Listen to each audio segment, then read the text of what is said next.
He excluded wife for Thanksgiving. Then she invited everyone to her $5 million mansion. Then the calls began. Humiliated but silent, she watched the celebrations from afar.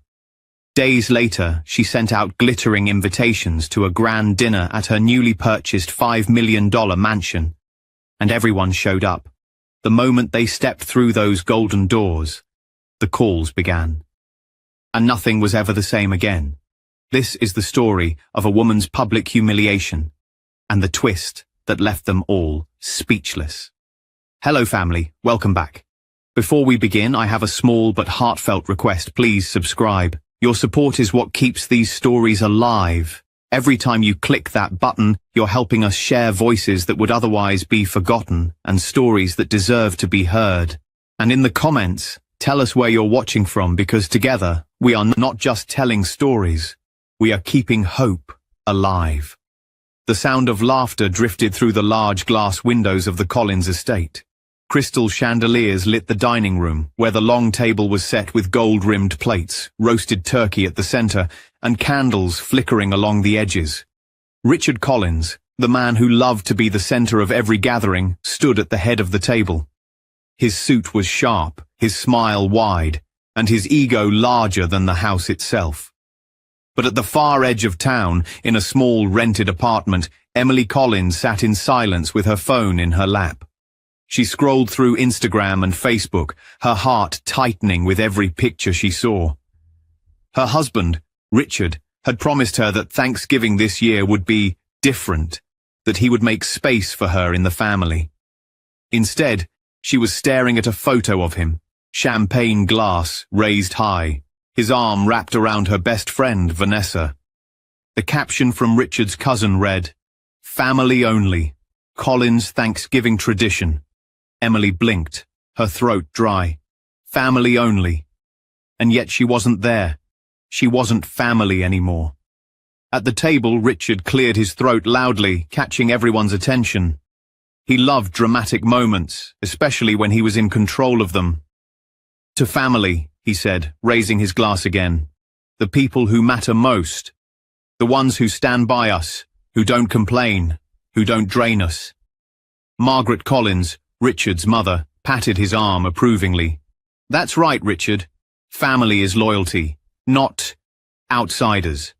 There were a few awkward glances around the table. Everyone knew who the outsider was.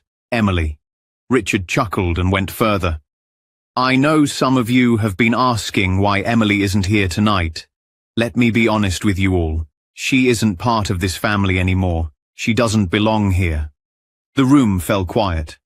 Even his sister, Clara, looked uncomfortable. "Richard, that's harsh. She's your wife." "Ex-wife soon enough," Richard shot back smoothly. He turned his charm toward the guests. "You all deserve to know the truth. She's ungrateful, controlling, always playing the victim. Honestly, she's been more of a burden than a partner. And I won't have that at this table."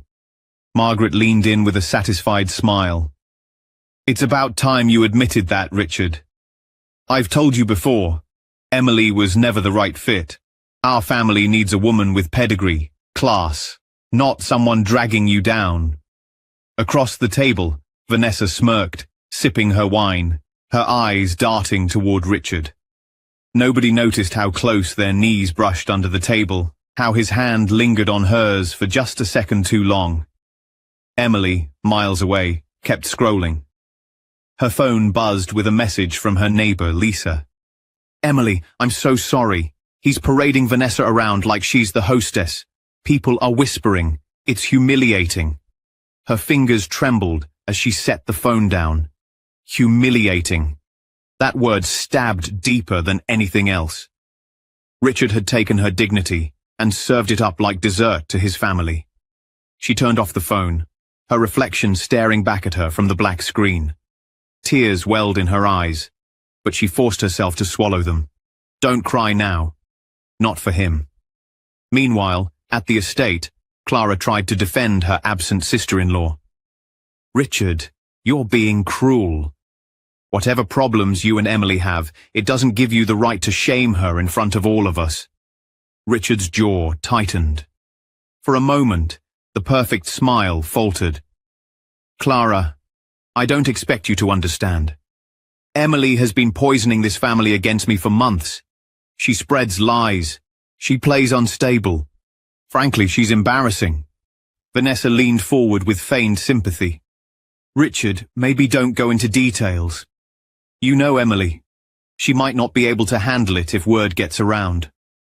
Word is already around, Richard said sharply. He raised his glass again, his voice dripping with finality. To family, real family. And to moving forward without dead weight, glasses clinked. Margaret beamed. Vanessa's lips curled into a victorious smile. And in that moment, Richard believed he had won. But Emily wasn't finished. Later that night, as she tried to sleep, she couldn't shake the images from her phone. Richard smiling. Vanessa by his side, his mother encouraging it all. The humiliation was a fire in her chest. She rose from bed and went to her small desk. Pulling out an old folder, she opened the documents she hadn't touched in months. Her late father's inheritance papers. Her father had left her a sizable fund meant to secure her future. Richard had convinced her years ago to let him manage it under his business accounts. Emily had trusted him, trusted her husband, trusted the man she believed was her protector. But tonight, something inside her screamed to look deeper. She logged into the shared financial portal. The numbers didn't add up. Transfers, withdrawals, hidden investments she'd never heard of. And every cent of her inheritance was under Richard's name. Her name nowhere on the papers anymore. Her breath caught. The betrayal wasn't just emotional, it was financial, it was calculated. Richard hadn't just excluded her from Thanksgiving, he had erased her from her own life. Emily sat back in her chair, numb. She whispered to the empty room, "He took everything." Emily didn't sleep that night. She sat at her desk with the laptop glowing faintly in the dark, scrolling through the records again and again, hoping she had made a mistake. But every number, every line of text told the same story. Richard had stolen her father's gift, piece by piece, until nothing was left in her name. Her chest ached as she whispered into the silence, "How long has he been planning this?" Memories flashed in her mind, Richard convincing her not to worry about the details, telling her that businessmen understand money better. The way he'd smiled when she signed the transfer papers, his hand warm over hers, his voice calm. "Trust me, Emily. You'll thank me someday." Now she understood. He hadn't been protecting her.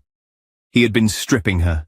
Meanwhile, at the Collins estate, the Thanksgiving party wound down. Guests left with full bellies and gossip in their pockets. They whispered as they walked to their cars. "Did you hear what Richard said about Emily? Poor thing. Imagine being tossed aside like that. Still, look at him with Vanessa. Maybe that's his real match." Richard basked in the attention, leaning against the grand staircase with Vanessa by his side. Margaret hugged her son tightly. "You did well tonight, Richard. Our family name will remain strong without her dragging us down." Richard smirked. Emily was never built for this world. Too soft. Too average. She'll fade away soon enough. Vanessa ran her fingers down his arm, her smile sly. "She always envied me, you know. I could tell.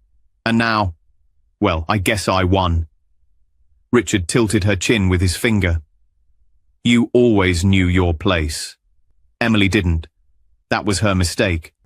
They laughed softly, unaware that the walls had ears, that their voices carried further than they thought, into the servants' quarters, into the minds of relatives who now saw too much. Across town, Emily's phone buzzed again, a text from Clara, Richard's sister. "Emily, I don't know what to say. He embarrassed you in front of everyone. I tried to speak up, but I'm sorry." Emily stared at the message. Her fingers hovered over the screen before she typed, "Thank you. I saw everything. Don't worry, I'll be fine." She hit send, then set the phone down. She wasn't fine. She was breaking inside. Her father had once told her, "Money shows you who people are. Protect what's yours." She had failed that test. She had trusted Richard more than her own blood. Now he had her inheritance, her best friend, and her reputation. But as the tears finally rolled down her cheeks, something hardened inside her. "No more," she whispered. "He won't get away with this." The next morning, Richard's phone rang as he sipped his coffee in his office. It was Vanessa. "You should see the comments online," she said. "Everyone's talking about you. They're saying you're finally free from that unstable wife." "The sympathy is working." Richard grinned. "Perfect. Let them talk. The more they believe it, the easier the divorce will be. Emily won't stand a chance in court. She doesn't even have money of her own." Vanessa laughed softly. "You've thought of everything." Richard leaned back in his chair, smug. "Of course I have." Emily was too naive to see it coming. By the time she realizes, it'll be too late. He didn't know that Emily already knew. That she had seen the accounts. That she was awake now, wide awake. That afternoon, Emily sat quietly in a small cafe, her laptop open, a notebook beside her. For the first time in months, she felt something other than pain. She felt clarity. Richard had humiliated her in public. He had painted her as unstable, worthless, unwanted, and now he believed she was powerless, broken, defeated. But Emily wasn't broken. She was angry. And anger, she realized, was fuel. She stared at the inheritance files one more time. "You took my father's legacy, Richard," she said under her breath. "But you forgot one thing. You forgot me." Her hand closed around the notebook, where she had begun to write one single word across the top of a blank page. Plan. Back at the estate, Margaret sat with Richard in the drawing room. "Vanessa is the right kind of woman, Richard. She has connections, money, a family name that matters. When you divorce Emily, everything will be official. Our family will climb higher." Richard smiled thinly. "That's the idea, Mother." "Emily is nothing more than a shadow now." Margaret sipped her tea. "Good. Let her stay in the shadows.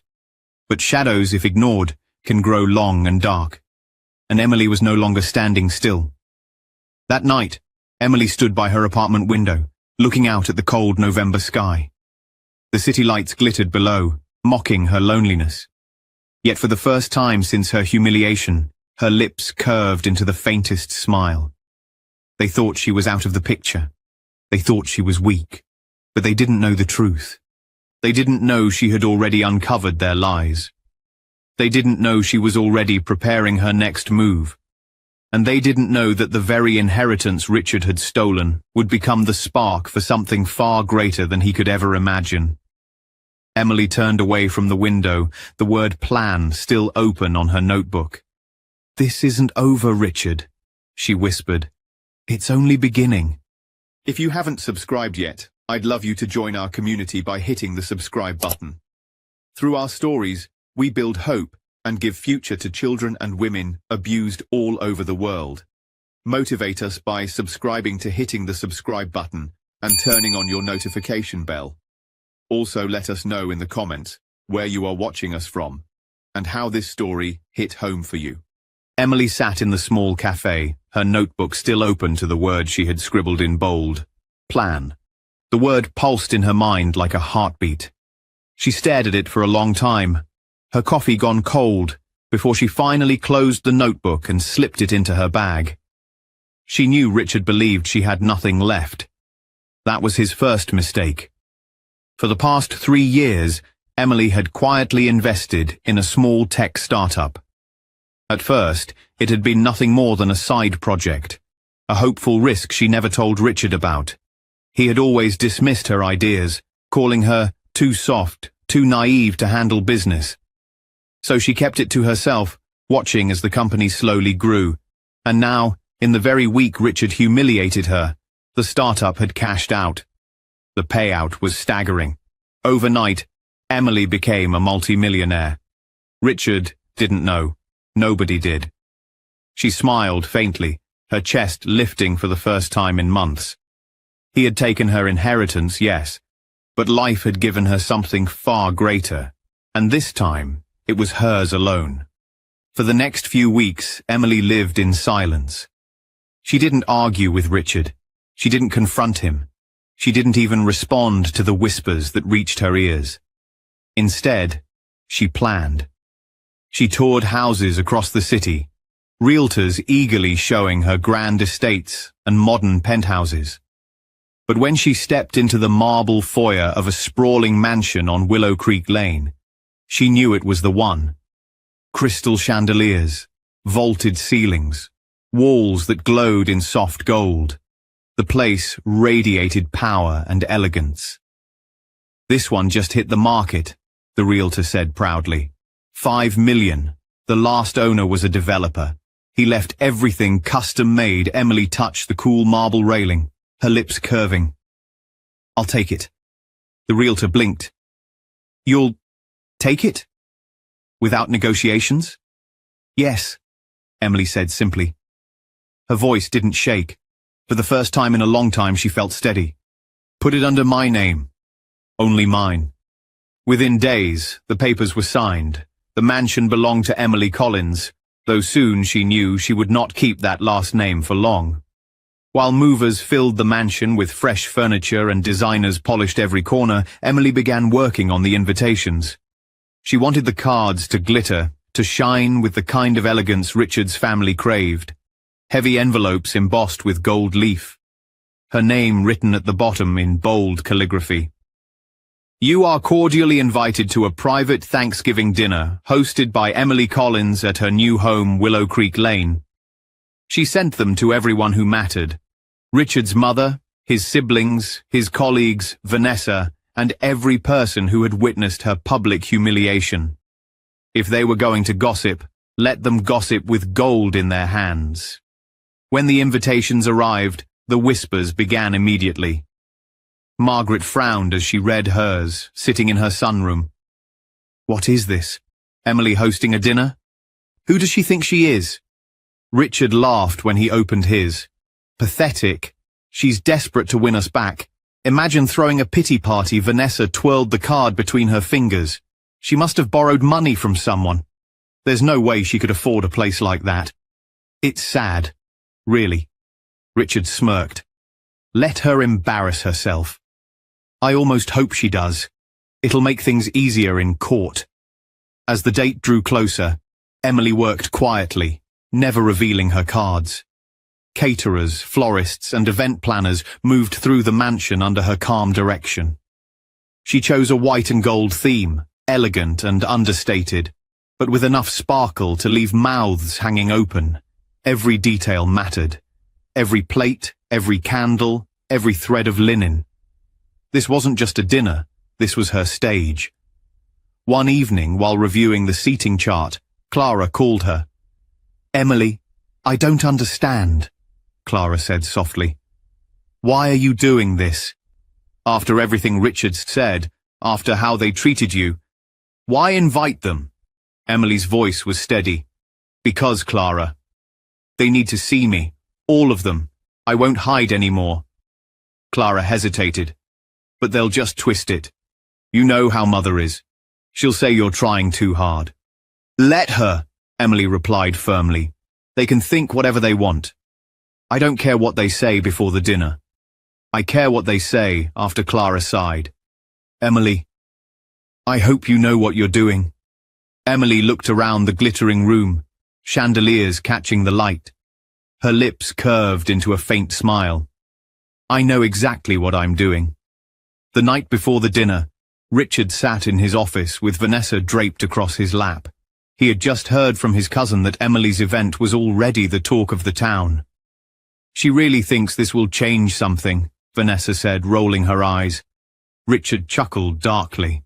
"She's setting herself up for humiliation. Imagine trying to throw a party for the same people who laughed at her. It's pathetic." Vanessa smirked. "What if she actually pulls it off?" Richard scoffed. "Emily doesn't have it in her. She never did. She'll stumble, they'll see her desperation, and I'll be right there to finish the job." Tomorrow night I'll stand in her shiny little mansion and remind everyone why she'll never belong in our world. He poured himself a glass of scotch, smug satisfaction on his face. This is the end of her.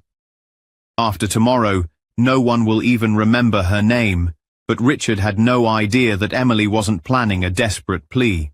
She wasn't trying to win them back. She was preparing to end them all, on her own terms. Emily has secured her mansion, sent out the invitations, and set the stage. Richard and his family believe she is walking into another humiliation, but Emily knows the truth. Tomorrow night, everything will change. The mansion on Willow Creek Lane glowed like a jewel against the night sky. Golden light spilled from every window, chandeliers glittered above the entryway, and the long driveway shimmered with lanterns leading guests toward the grand doors. Luxury cars lined the street as one by one, Richard's family, friends and associates stepped out, their faces frozen in awe. They had expected something modest, a desperate display from a woman scorned. Instead, they found themselves standing before a palace. "Good heavens," Margaret whispered to herself as she adjusted her fur coat. Her eyes swept across the marble steps, the fountains, the tall carved doors. How could Emily possibly afford this? Her sister-in-law leaned close, just as stunned. Maybe she rented it. There's no way this is hers inside. The air was rich with the scent of roses and roasted delicacies. Gold trim lined the walls, mirrors reflected light from crystal chandeliers, and soft classical music floated through the rooms. Every detail whispered elegance, wealth, and control. Emily descended the staircase slowly, her dress flowing like liquid silk, her face calm and radiant. She was no longer the woman they remembered, tired, humiliated, fragile. Tonight, she was luminous, composed, and in complete command of the room. "Welcome," she said warmly, her voice smooth but steady. "I'm so glad you could all make it." Gasps rippled through the crowd. Even those who had come expecting to mock her couldn't help but stare. Margaret's lips tightened. "Emily, this is unexpected." Emily smiled politely. "Yes, it is. Please come in. Tonight is about family."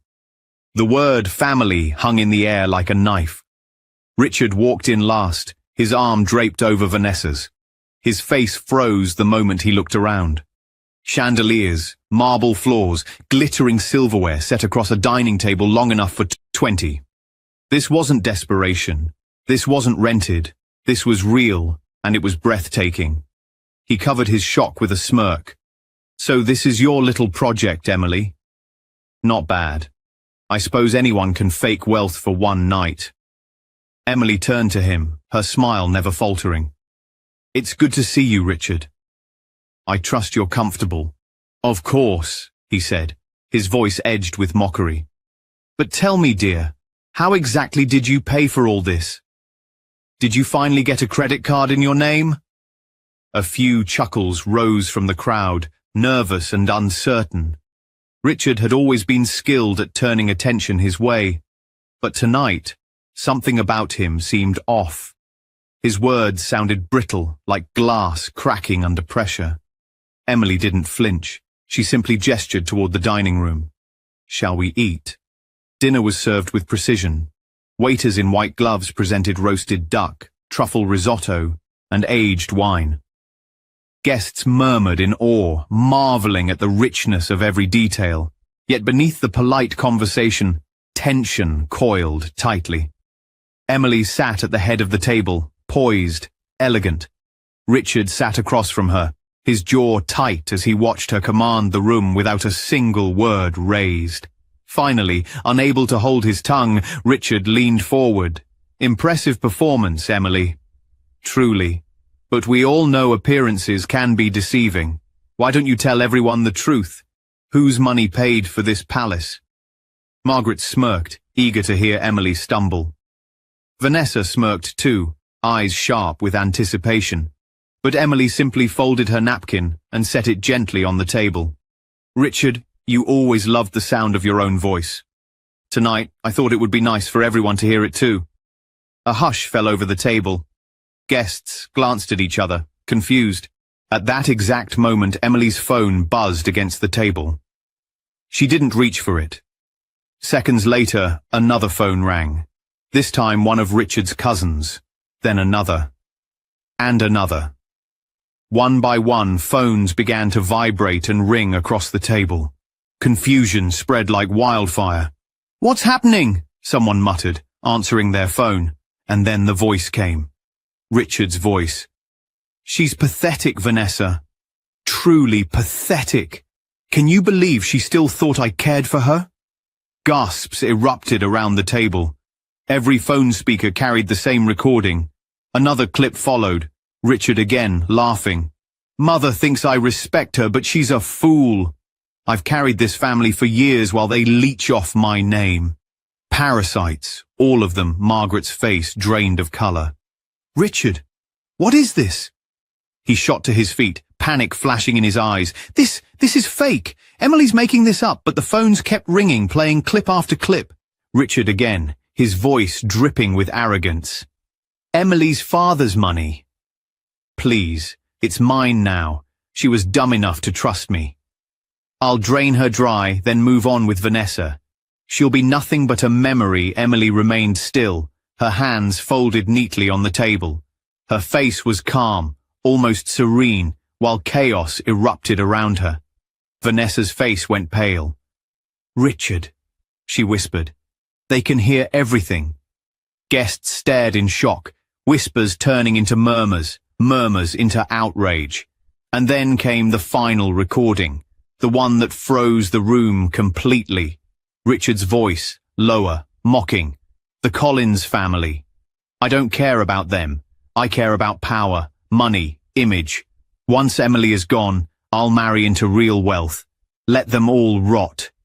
The words echoed from every corner of the table, searing into the ears of every guest. Margaret clutched her chest, horror in her eyes. "Richard, how could you?" Richard slammed his fists on the table, his composure shattering. "Enough! This is all a trick. Emily, you—" Emily finally rose from her seat, tall and unshaken. Her eyes swept across the room, meeting every gaze. "I invited you here tonight," she said, her voice calm but firm, "because last Thanksgiving, Richard told you I wasn't part of the family anymore. Tonight, you heard the truth. You heard what he really thinks of all of you. His mother, his siblings, his so-called friends. And of me, no one spoke." The silence was heavy, choking. Emily's voice softened, but her words cut deep. "I don't need to explain how I afforded this house. What matters is this.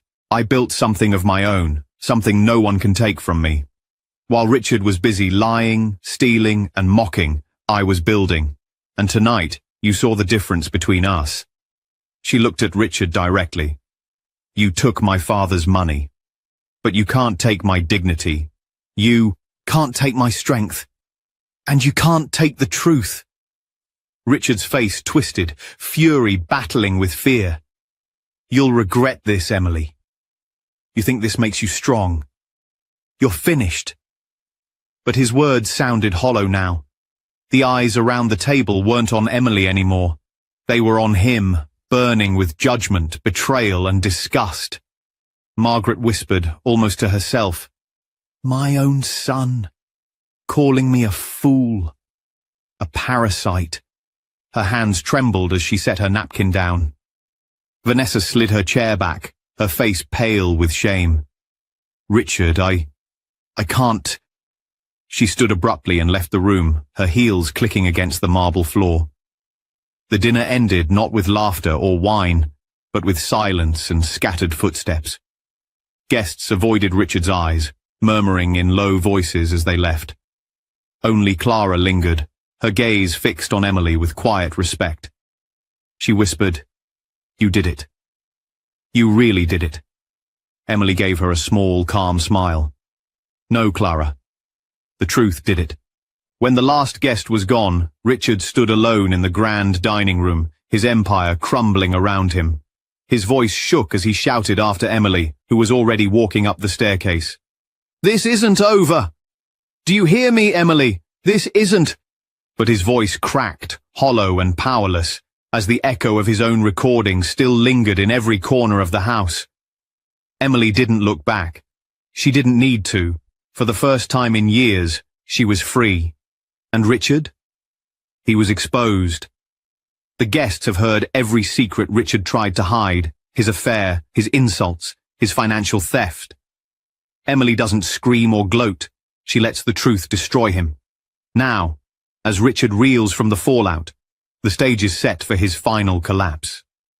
The dining room still buzzed with tension as the last of the recordings faded, leaving behind silence sharp enough to cut. Crystal glasses sat untouched, silver forks hovered mid-air, and every pair of eyes focused on Richard. His face was crimson, his fists clenched, his breath coming in short bursts. Emily remained seated at the head of the table, calm and composed, her chin lifted just enough to remind everyone that she was in control. "Emily!" Richard barked, his voice shaking. "This is manipulation! Lies! None of this is real! These recordings, they're fake!"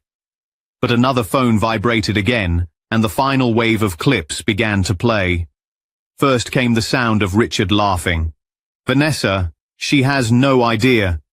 You're the only woman I've ever really wanted. Emily, she's a placeholder. A convenience. Soon enough, she'll be out of the picture completely." Gasps spread across the table. Faces turned all at once toward Vanessa. Her wine glass slipped from her hand and shattered against the marble floor. The next recording was even worse. His voice low, intimate, undeniable. "Meet me tonight after dinner. Emily will never know. She's too busy crying over the scraps I leave her." Vanessa's face went pale. Her eyes darted around, desperate, until she saw there was no escape. Every single person in the room had heard her betrayal. Margaret's voice cracked. "Vanessa? With my son?" Vanessa pushed back her chair, her composure gone. I didn't. Richard, you promised me." But Richard, panicking, turned on her instantly. "You stupid woman. You think this is my fault? You're the one who begged for my attention. Don't act innocent now." The room erupted in chaos. Relatives whispered, shocked and disgusted. Friends exchanged horrified glances. Vanessa grabbed her purse with trembling hands and stormed out, her heels clattering loudly against the marble, her head bowed in shame. Before the whispers could settle, another recording filled the room, this one darker, colder. Richard's voice sneered, "My family is pathetic. Greedy leeches. Mother acts like she's a queen, but she's nothing without me. Clara, weak, desperate, always clinging to her ideals. I don't need any of them. They're parasites, every last one, Margaret's face drained of all color. She reached for the table as though steadying herself. You called me a parasite." Richard froze, realizing too late that his words had betrayed him far more deeply than Emily ever could. Margaret rose from her chair, her voice trembling with anger. "I defended you. I supported you while you destroyed your wife's name, and this is what you thought of me? Of all of us?" "Mother, listen," Richard began, but his voice cracked. "No," Margaret snapped. "You listen. You've disgraced this family. You've humiliated us, and you dare to call me a parasite?" Her hand shook as she pointed toward him. "You are no son of mine." The declaration rippled across the table. His allies were gone. His family had turned. And yet the recordings weren't finished. The last bombshell came with ruthless clarity. Richard boasting about his theft. "Emily's father's inheritance? It's mine now. She was foolish enough to sign it over. I cleaned it out, put it under my name, and she can't touch a dime. She's nothing without me." The guests sat frozen, the weight of the words crushing down. Some looked at Emily, their expressions a mix of pity and awe. Others turned to Richard with disgust, shaking their heads. Clara finally spoke, her voice steady but cold. "You stole from her. From her father's legacy. You've lied to everyone, Richard. And now the truth is here. Richard's knees nearly buckled. He looked around wildly, searching for one sympathetic face, one shred of support. But every eye he met was filled with judgment, disappointment, or outright hatred. Emily finally rose from her seat. Her movement was slow, deliberate, and silent. The kind of silence that commands attention more than shouting ever could. She walked to the center of the table, her gaze steady. "I didn't play those recordings for revenge," she said softly. "I played them because the truth deserves a voice. For too long, Richard's lies have been louder than reality. Tonight, I wanted the truth to be louder." Her eyes swept the room, pausing on each stunned face. "The mansion you stand in, paid for by me. The dinner you ate, paid for by me. Every detail you see around you tonight was built with my fortune, not his. I never needed Richard to make me whole. He needed me. He needed my trust, my silence, my reputation. And when he took those away, I still stood. Because strength doesn't come from money or family names. It comes from refusing to break when someone tries to destroy you." She turned directly to Richard, her voice calm, almost gentle, but sharp enough to slice through the air. "You took my father's money, Richard.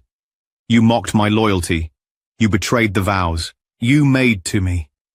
And yet here I stand, stronger than you ever imagined. You tried to erase me, but tonight you're the one who's been erased." The silence that followed was heavy, absolute. Richard collapsed into his chair, his hands trembling. "Emily, you don't understand. I can fix this. I can fix all of it." But Margaret cut him off, her voice shaking with fury. "No, you've broken it beyond repair. Your lies, your arrogance, your betrayal. There is no fixing this." One by one his family rose from the table. Friends followed, pushing their chairs back, muttering their disgust as they gathered their coats. Some refused to look at him. Others whispered harsh words as they passed. "You disgust me. Liar. Thief." Within minutes, Richard was alone. By the next morning, the collapse was complete. Business partners withdrew from deals, citing irreparable trust issues. Old friends cut ties, unwilling to be associated with his name. Vanessa disappeared entirely, her reputation in shambles, unwilling to face the backlash of being the other woman in a scandal that now spread through the city. And Margaret.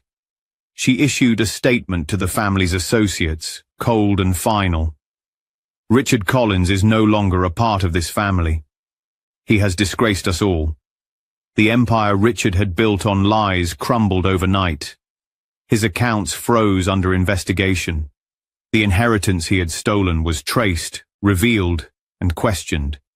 Everything he thought untouchable slipped through his fingers. Back at the mansion, Emily stood by the tall windows, watching the morning sun paint gold across her marble floors. She was serene, almost peaceful. Yet her heart carried the weight of everything she had endured.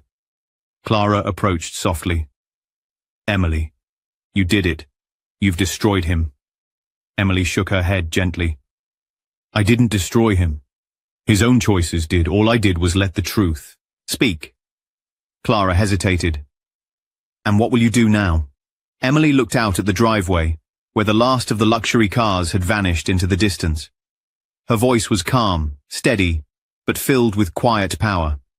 "Family," she said slowly, "is not who humiliates you in public. Family is who stands by you in silence. Last year, I had no family at that table. So I built my own." Her words lingered in the stillness of the mansion, heavy with finality and truth. That evening, Richard returned to the mansion one last time, disheveled and desperate. He pushed through the grand doors, his voice echoing in the empty hall. "Emily! Please, we can fix this. Don't leave me like this." But Emily appeared at the top of the staircase, calm and untouchable. Her face was illuminated by the soft glow of the chandelier, her presence almost regal. "You already left yourself, Richard," she said simply. "Long before I ever did." She turned and walked away, her steps soft but final. Richard stumbled back outside into the night, broken and alone. The grand doors closed behind him with a deep, echoing sound that sealed his fate. As he disappeared into the shadows, the mansion stood tall and radiant, a symbol of Emily's survival. Inside, the faint echoes of his own recorded voice seemed to linger, haunting him even as the world abandoned him.